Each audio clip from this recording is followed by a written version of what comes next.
Hi, Sarah. Thank you so much for your very thorough discussion post.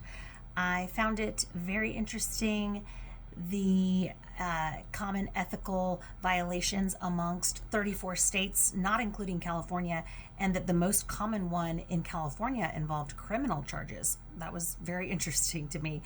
And on another thing that I was intrigued by was the case that you discussed from your home state of South Carolina about the inappropriate relationship that began between a licensed marriage and family therapist with the husband of the couple that the licensed counselor had been counseling.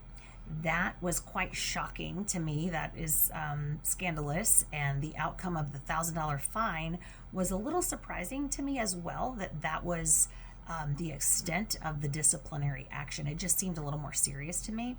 But I do appreciate you talking about it, and I was so interested that I looked it up, and I found it fascinating that the respondent, the female counselor who was disciplined, she received her license in 2013, and she began this relationship, this professional relationship with the married clients in 2014. So she was such a young counselor, and I thought how sad that it developed into such a violation, an ethical violation. And I thought, could this have been prevented had she only examined herself and looked out for signs of impairment and even sought help from a supervisor, which is why I thought it was great that you said at the end of your post that you would definitely report yourself because you're a rule follower.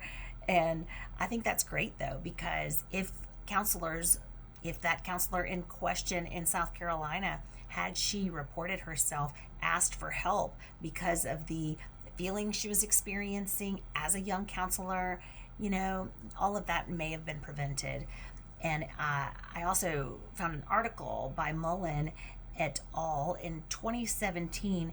They discussed the importance of counselors addressing the emotional cost of ethical dilemmas in their work to prevent undue stress and burnout. They also talked about the importance of counselor educators and clinical supervisors being there to support their students and support their supervisees in awareness to their responses of ethical dilemmas. So again, I thought all of these things could be prevented if people would report and ask for help when they're dealing with ethical dilemmas. Thanks again, Sarah.